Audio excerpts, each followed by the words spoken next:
Hola hermanos, es un gusto otra vez compartir la palabra del Señor con ustedes en este día.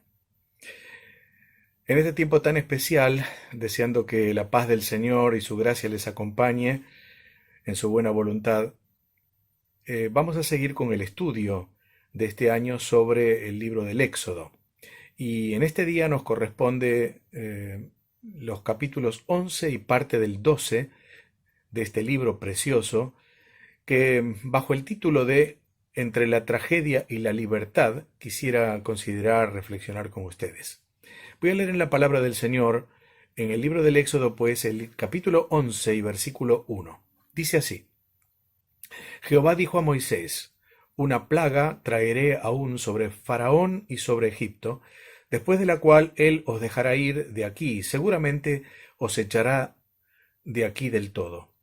Dijo pues Moisés: Jehová ha dicho así: A la medianoche yo saldré por en medio de Egipto, y morirá todo primogénito en tierra de Egipto, desde el primogénito de Faraón que se sienta en su trono, hasta el primogénito de la sierva que está detrás del molino, y todo primogénito de las bestias. Y el versículo 8 dice: Y salió muy enojado Moisés de la presencia de Faraón. 9 plagas se habían cernido sobre Egipto, de parte de Dios. El gran río Nilo hecho sangre, las moscas, los piojos, las ranas, el granizo, la peste en el ganado, los tumores ulcerosos en las personas, las langostas, las densas tinieblas, todas ellas demostrando que Dios era el único Dios y que los dioses de Egipto no eran verdaderos dioses, sino dioses falsos, que solo había un Dios soberano, todopoderoso, y ese era Jehová el Señor.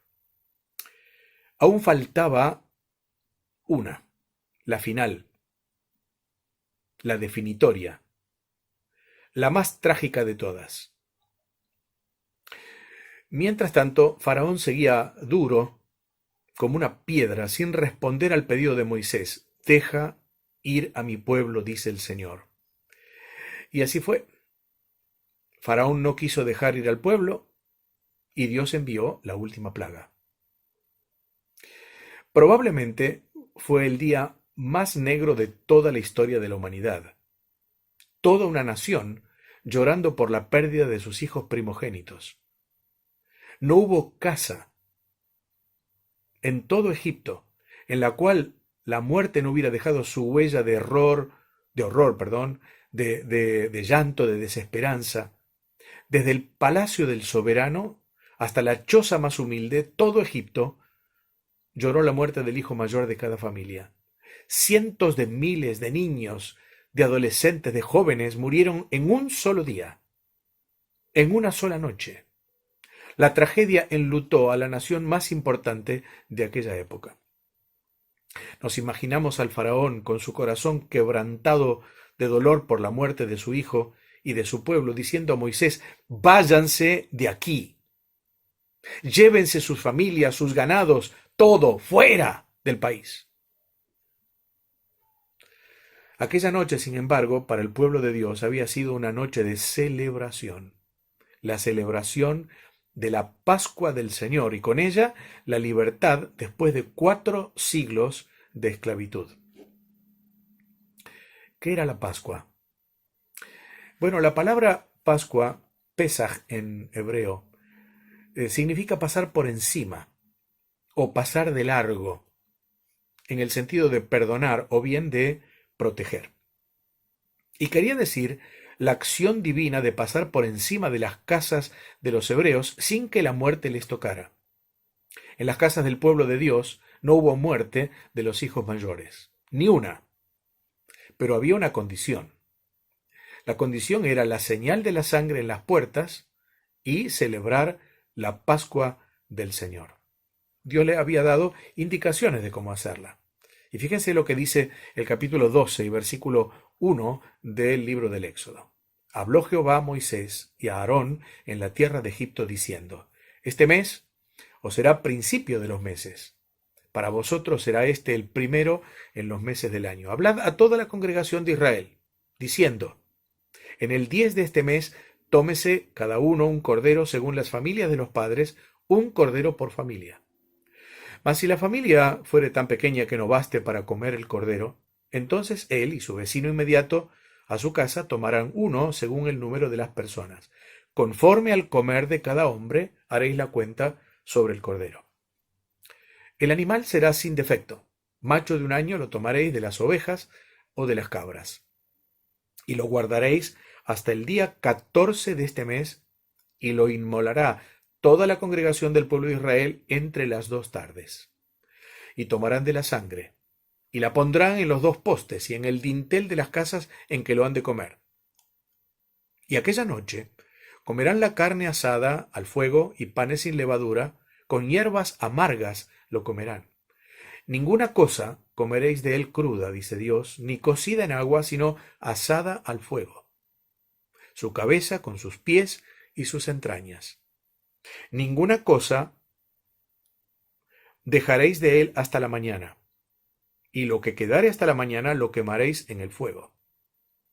Y lo comeréis así: ceñidos vuestros lomos, vuestro calzado en vuestros pies, y vuestro bordón en vuestra mano, y lo comeréis apresuradamente. Es la Pascua de Jehová. Pues yo pasaré aquella noche por la tierra de Egipto, y heriré a todo primogénito en la tierra de Egipto, así de los hombres como de las bestias. Y ejecutaré mis juicios en todos los dioses de Egipto. Yo, Jehová. Y la sangre os será por señal en las casas donde vosotros estéis. Y veré la sangre, y pasaré de vosotros. Y no habrá en vosotros plaga de mortandad cuando hiera la tierra de Egipto. Y este día os será en memoria, y lo celebraréis como fiesta solemne para Jehová durante vuestras generaciones. Por estatuto perpetuo lo celebraréis.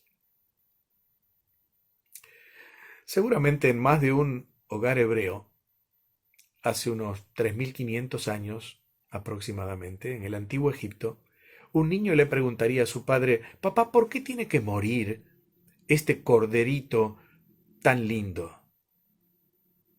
Y la respuesta del padre sería esta: «O muere él, o mueres tú, hijo mío». Esa era la razón de la Pascua. Aquella noche un sentimiento de libertad llenaba las mentes y los corazones de los hebreos en el antiguo imperio.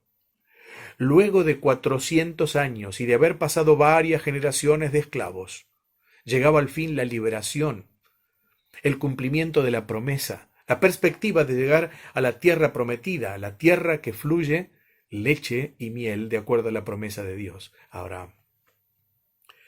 La Pascua era una fiesta de redención instituida por Dios y consistía en escoger un cordero, un cabrito, el día 10 del mes de Aviv o Nisán, que tenía que ser macho de un año y sin defecto.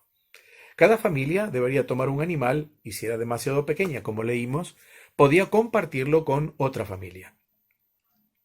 En el día 14, toda levadura debería ser eliminada de la casa, y en la tarde, probablemente entre las 3 y las 6 de la tarde, a la misma hora que murió Jesús, se debía matar el cordero pascual. Su sangre debería ser recogida y con ella rociar los postes y el dintel de cada puerta de cada casa. El cordero debía asarse y comerse esa misma noche, de pie y deprisa. No se debían quebrar los huesos del animal y cualquier residuo que quedara para el otro día debía quemarse totalmente. Se tenía que comer con panes sin levadura, llamado también pan ácimo, y acompañarlo con hierbas amargas. Era necesario que cada familia estuviera completamente lista para emprender el viaje. Dijo Dios: lo comeréis así, ceñidos vuestros lomos, vuestro calzado en vuestros pies, vuestro bordón, es decir, el cayado de pastor que tenían seguramente muchos de ellos, la mayoría de ellos, en vuestra mano. El rito de rociar los postes y el dintel de cada una de las casas indicaba que esa sangre inocente del cordero era la señal que indicaba, que mostraba en aquella casa que se adoraba a Dios, que se pertenecía a su pueblo Y esa señal evitaría la mortandad por parte del ángel destructor. Ese es exactamente el significado de la Pascua, tal como expresa en el versículo 13 del capítulo 12 de Éxodo. Y la sangre os será por señal en las casas donde vosotros estéis. Y veré la sangre, dice Dios, y pasaré de vosotros. Y en el verso 23 agrega también, porque Jehová pasará hiriendo a los egipcios. Y cuando vea la sangre en el dintel y en los dos postes, pasará Jehová a aquella puerta y no dejará entrar al heridor en vuestras casas para herir. Así quedó estipulado que la sangre era lo que marcaba la diferencia, la distinción entre los israelitas, no solo por nacimiento, sino también por fe en el Dios de Israel, y los egipcios. Y donde hubiera la sangre, Dios pasaría sin provocar mortandad. Pero el propósito de Dios al establecer la Pascua era que fuera una gran imagen histórica que apuntara hacia el Cordero de Dios que un día libraría con su sangre y su sacrificio a su pueblo del pecado y de un mundo adverso y hostil. Pasaron muchos siglos, unos 15, y un día predicando Juan el Bautista, dice el Evangelio de Juan, en los días previos a esta fiesta de la Pascua, y tal vez viendo a los corderitos ser llevados hasta el templo para los sacrificios, dice la Biblia, vio venir a Jesús cerca de él, y dijo aquellas memorables palabras de Juan 1:29. He aquí el Cordero de Dios que quita el pecado del mundo. Miren el Cordero de Dios, dijo Juan Bautista. Ese fue el aviso del profeta. Años más tarde, el apóstol Pablo, escribiendo a los Corintios, dice en el capítulo 5 estas palabras: nuestra Pascua, que es Cristo, ya fue sacrificada por nosotros. Sí, aquel que era tipo o figura del Éxodo apuntaba a una persona, la persona del Señor Jesús, el Cordero de Dios. El centro de la Pascua en la Biblia era el Cordero. Y la fe puesta en aquel animalito inocente, sacrificado, y con cuya sangre había que pintar el dintel y los postes de cada puerta, libraba del juicio de la muerte. Ahora, yo quiero pensar con ustedes, mis hermanos, en este día, ¿de qué habla la Pascua? Y yo creo que hay 4 mensajes que encuentro en la Escritura, por lo menos, de que nos habla esta fiesta tan importante para el pueblo de Israel. En primer lugar, la Pascua habla de revelación. La Pascua reveló que Dios es un Dios soberano. 9 plagas no alcanzaron a quebrar el corazón del faraón.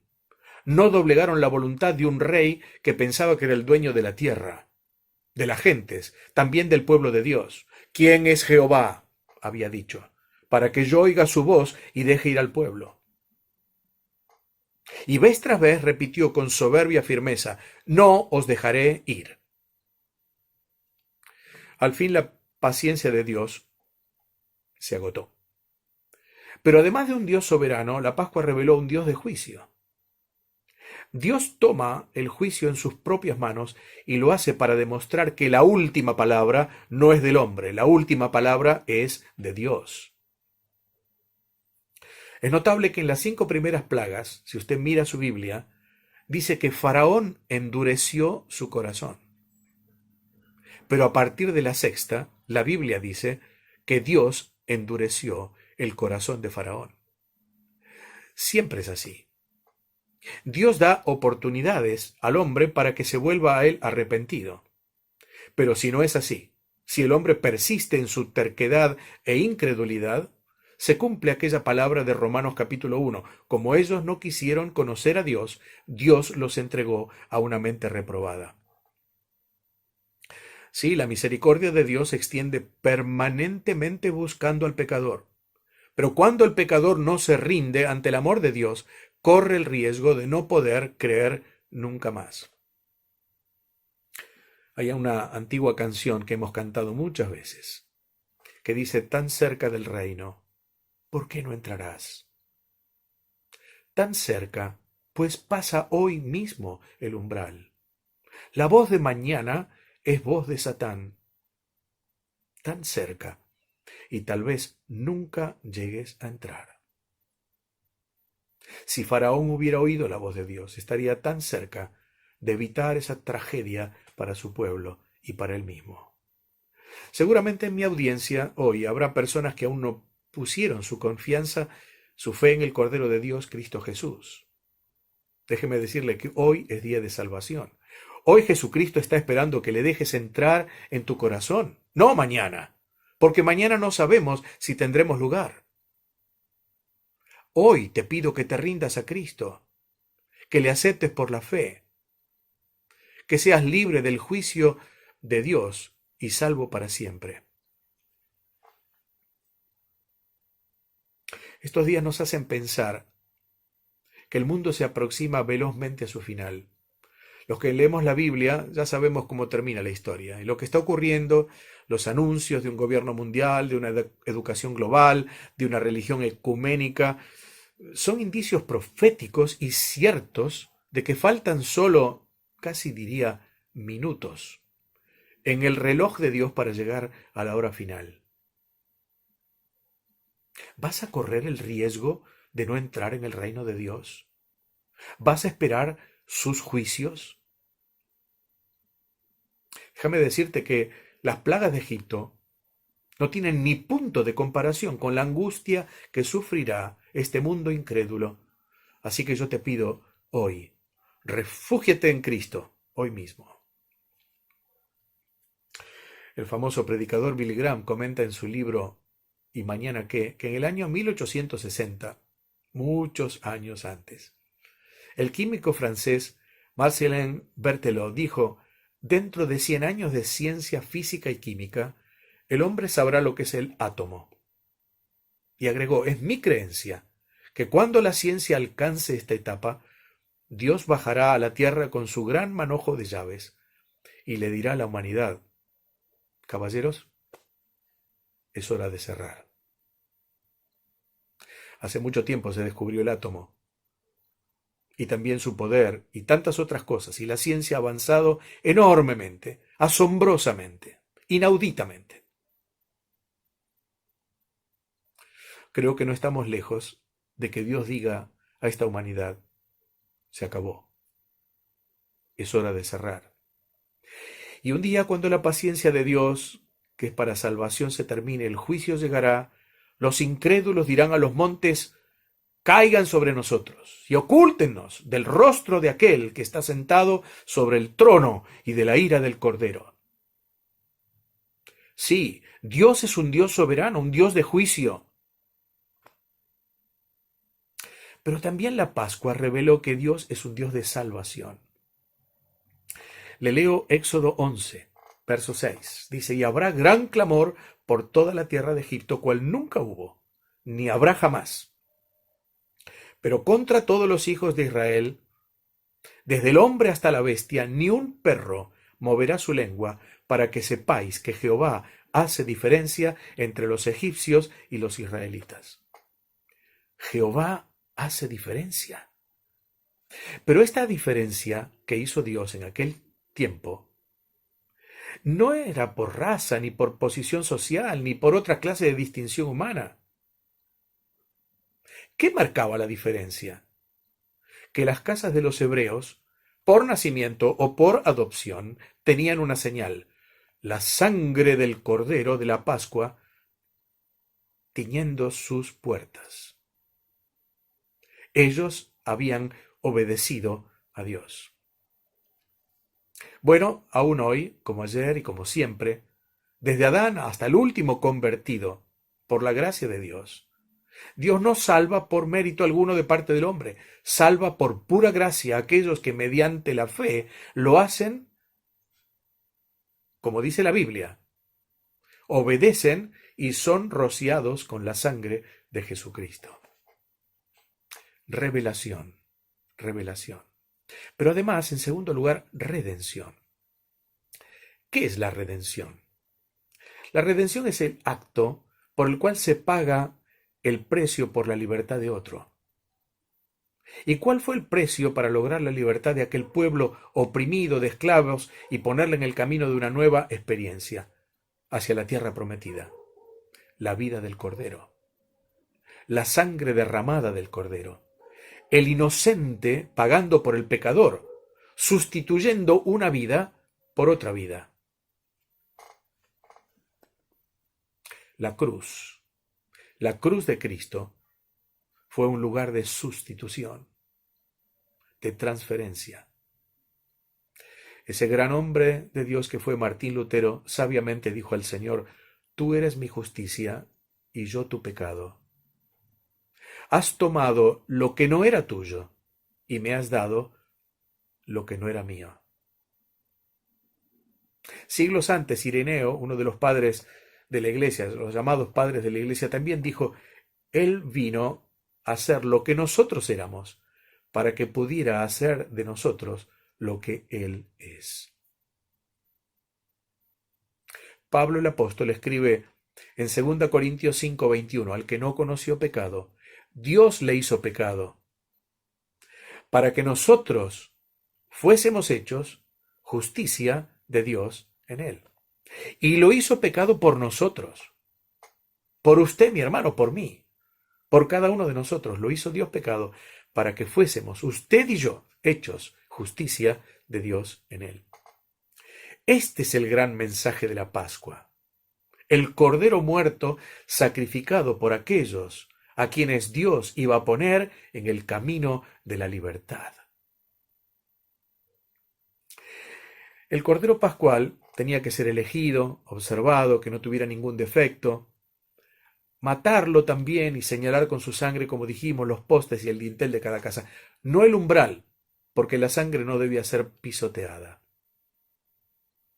Fíjese, de nada servía un cordero vivo, por perfecta que fuera.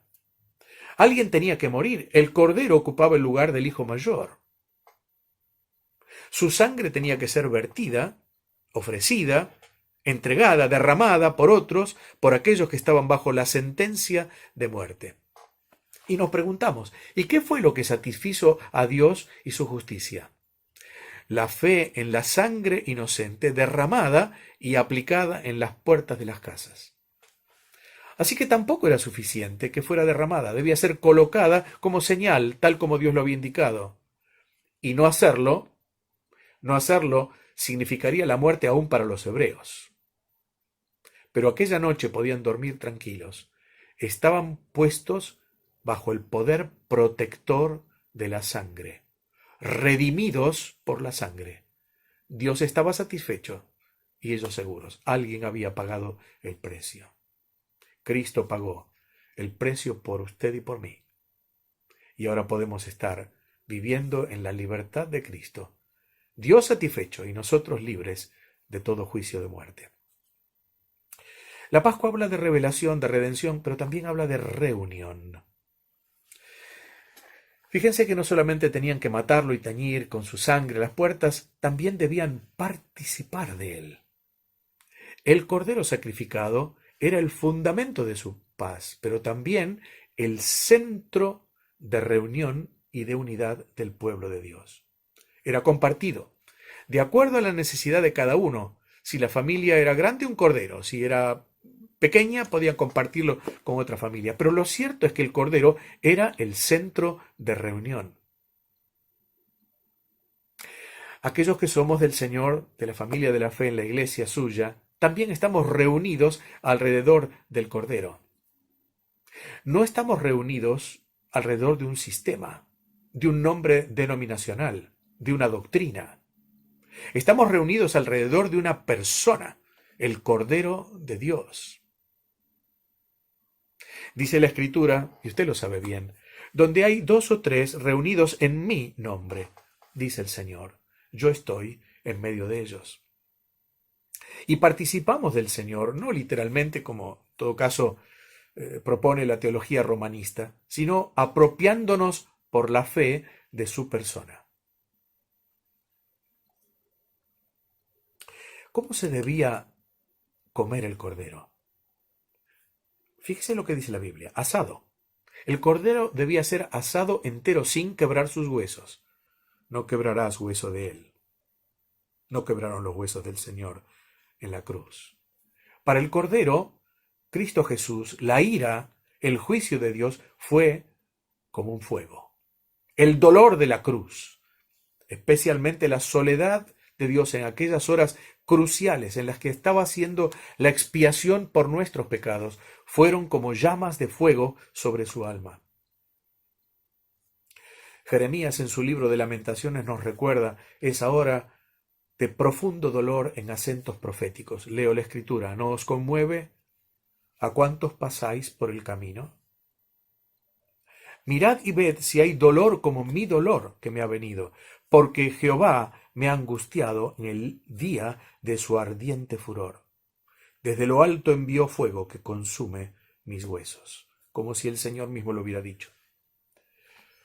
Pero también ese cordero debían comerlo con panes sin levadura y con hierbas amargas. Se puede traducir literalmente con pan de aflicción, hierbas de amargura. El pan era pan sin levadura y las hierbas amargas eran un aderezo de sabor agrio. Las hierbas significaban el pasado triste bajo el yugo de esclavitud, y el pan sin levadura, la santidad y la limpieza que Dios requiere de aquellos que son su pueblo. Pero además tenían que estar listos para partir. Las señales de un pueblo de peregrinos que buscaban su patria.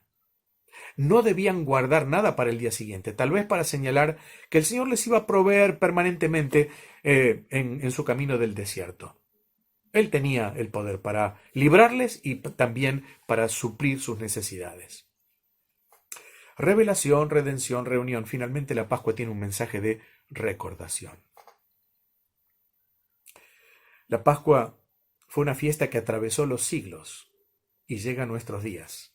Es cierto que para Israel perdió mucho de su significado, pero también es cierto que el pueblo de Dios del Nuevo Testamento, la Iglesia del Señor, celebra a Cristo, nuestra Pascua, cada vez que nos reunimos alrededor de la mesa del Señor. Qué hermoso es y cómo añoramos ese tiempo de reunirnos alrededor de la mesa. Cómo recordamos en estos días que no podemos hacerlo, ese lugar donde podemos ir para adorar al Señor, para cantarle himnos, para participar de los símbolos de su muerte, el pan y el vino. Bueno, hermanos, esperamos volver a hacerlo juntos pronto. Y si no, un día muy pronto también, estaremos en su presencia. Ya no harán falta símbolos. Estaremos rodeando al Cordero de Dios, como inmolado, como sacrificado con las huellas de la cruz por toda la eternidad. Y juntos le cantaremos una nueva canción, alabaremos su nombre, le daremos gracias porque nos libró de la tragedia de la muerte eterna y nos dio la libertad de los hijos de Dios. Vivamos en la libertad con la que Cristo nos hizo libres, pues, y celebremos la fiesta de una vida vivida en santidad, en gratitud, en servicio a Dios y en la expectativa de su pronta venida, porque nuestra Pascua, que es Cristo, ya fue sacrificada por nosotros. Que el Dios de toda gracia nos guarde y bendiga por su Espíritu en Jesucristo el Señor. Amén.